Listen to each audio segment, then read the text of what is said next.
A special radio message has just been broadcast to the Falkland Islanders by Cindy Buxton and Annie Price. They're the two British filmmakers trapped in South Georgia when the Argentines invaded and rescued when Britain retook the islands. Their message was put out by the BBC External Services in their programme Calling the Falklands, and it was recorded earlier today here at ITN. Hello everybody, this is Cindy speaking. I very much wanted to come on the radio.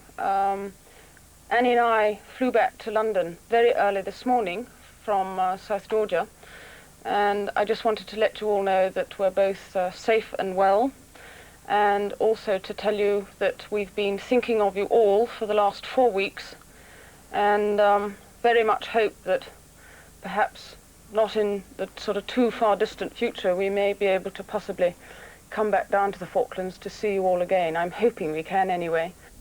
Well, earlier today I spoke to the two women shortly after they landed in Oxfordshire. First I asked Cindy Buxton how they first heard about the Argentine invasion of South Georgia. We picked up transmissions on our radio between the base commander at Gretviken, the British Antarctic Survey base commander, and an Argentine ship that was just outside of Gretviken who wanted to come in with helicopters and troops, and that's when we first knew that Gretviken was sort of being threatened. And what was your first reaction to it? Well, I think we were very surprised. I mean, I don't think we really honestly believed it was going to happen. All the newspapers here reported that you were on South Georgia, and presumably the Argentines in Buenos Aires knew that too. Weren't you surprised that they didn't come to capture you? They would probably want to get rid of all civilians, and we were waiting for them to come and pick us up. But as time went on, it was obviously that they weren't going to bother with small folk like us, so that's when we settled down to try and relax a little bit. How would you have defended yourself if they had come to get you? We couldn't, and we decided that if they did turn up and wanted us to leave, we really had no alternative but to do as they had asked. We did pack in the middle of the night after the invasion, and we packed, you know, a sort of small case each, which is what we imagine would be all we'd be allowed to take out, and leave everything behind. There is a sequence, a film sequence, of a man showing Annie how to shoot a gun. When was that taken? Well, that was someone that was brought in by helicopter. It was in fact before the actual naval bombardment, but it concerns a particular thing that went on, which unfortunately I'm not prepared to talk about. You can't tell us if they were from the Special Boat Service, for example, or the SAS? That particular man wasn't, no. He was nothing to do with them. But you were well equipped, obviously, to cope with any invaders. In what way? You mean? In that you could defend yourself with a weapon. Well, there was someone there to defend us. That's if only 1 or 2 people turned up. I mean, if it was sort of 5 or more, then obviously there wasn't much we could do about it. And we would have surrendered. When did you know that you were about to be rescued? A Royal Naval vessel called us up on our radio schedules on a circumfrequency and announced that it was coming to pick us up the following afternoon. And this was before the invasion or afterwards? No, quite a well, 4 days after. 4 days. I mean, once the retake by the Royal Navy had been done, we realised that it was a matter of waiting, and obviously they weren't going to give their positions away and what ships were where. So we just waited at St Andrews Bay until the first radio message, excuse me, came through. Because obviously there's a lot of clearing up and everything to do and sorting out of prisoners, so we waited our turn. What were the first hints that you got that the British sailors and soldiers had invaded South Georgia? We started hearing very heavy gun fire. I mean, not sort of machine guns, you know, really heavy things. And that went on for 2.5 hours, and we then realised that obviously something was going on there. I mean, we couldn't be sure who was winning. We obviously hoped it was the Royal Navy. And so we simply had to wait, really. But in fact, we then listened to the news, and it came on the news that night. What were your feelings during this time, knowing the invasion was going on, wondering what had happened to you? What, during the sort of the explosions and everything else?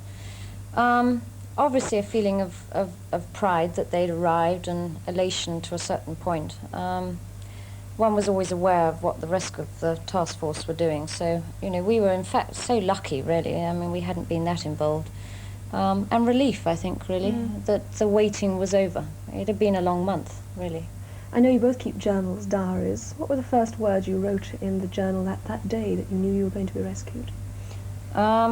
Nothing spectacular, actually. I think, yes, as, you know, something like, good news, they've come at last, or something. The boys are here. The boys are back. What were the boys like when they arrived? Oh, lovely. Oh, fabulous. Lovely. I mean, what bliss.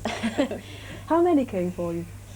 Well, it was just a helicopter belonging to one of the ships, and they came in. There were 4 of them. They came in with huge nets because they'd been on the radio to us and said, you know, how much equipment do you have and everything, and they came with nets and loaded all the cameras and film and our personal belongings into the nets and airlifted them back onto the ship, and then Annie and I left.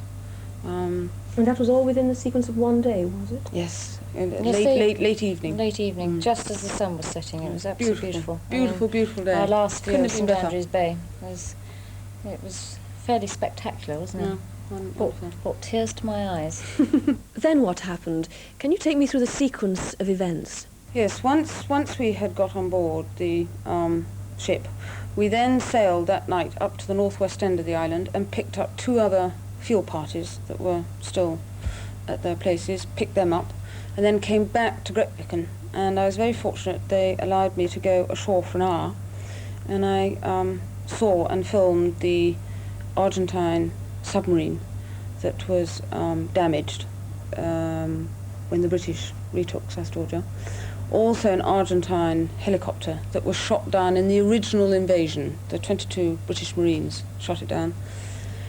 And basically the British Antarctic camp, the base camp at Gretwicken, there were a lot of Royal Marines there, a couple of bullet holes through windows, sort of barricades, lots of guns and stuff like that, both British and Argentine, because when the Argentines came in, they took a lot of the British sort of weapons. When the British came back again, there was a lot of additional Argentinian stuff lying about. How had the base changed in the time, in that period of time? Not a great amount, because the Royal Navy had been very clever and had fired deliberately over the top not to damage the buildings too much. As Cindy said, a lot of sort of broken glass, but the Argentinians had obviously been extremely messy campers for the month they'd been there. In fact, it was worse than that, it was revolting. And whereas we'd seen it initially as a British Antarctic Survey base and it was clean and everything working, there were aerials that had, you know, sort of been messed up. They were quite incapable, it sounded, from reports of the Marines, of looking after themselves. They simply didn't know how anything worked. The radio, the generators, everything was totally run down, and the poor Marines were having a major job trying to get some sort of normality back and to clear it up. Did you speak to any of the Marines when you were there? Few of them, yes, briefly. yes, just to sort of Cheer say them well on done. a bit and say, you know, congratulations, you did a fine job. What will Have a good winter. Now, of course, throughout this time, you were raising your own Union Jack. We were indeed. Were we? All 8 foot of it, yes. Where did it come from? It's come from Cindy's local village, the Bluebell at Langham. That's right. It had been lent to us. Yes. And You of course- didn't know this was going to happen, obviously. No, not at all, no. No. Were you just being patriotic? Well, it was sort of a little bit of that, and I don't know, sort of taking it down, you know, little British island down the Antarctic, and tiny little hut, 8 foot by 12 miles from anywhere. It was just nice to fly the flag every now and then. They Particularly always if have someone, one. you know, if a ship ever, you know, sort of came by, we always used to put it up. The other field parties have one as well. Yes, so, most of the other field you know, parties we're all have one as very well. thoroughly British. And we'd like everyone to know it. And with Cindy Buxton and Annie Price back in Britain again, let's just take a look at the main news on the Falklands. The Prime Minister said tonight it may not be possible to find a peaceful solution to the crisis. She said she'd hoped with all her heart that the negotiations would succeed, but she went on, "I would not be doing my duty if I did not warn you in the simplest and clearest terms that a negotiated settlement may prove to be unattainable." Then, said Mrs. Thatcher, "we should have to turn to the only other course open to us. That's why the government has done nothing which forecloses any military option now or for the future." Well, that's it from News at 10 and Falklands Extra tonight. Have a very good weekend, won't you? Good night.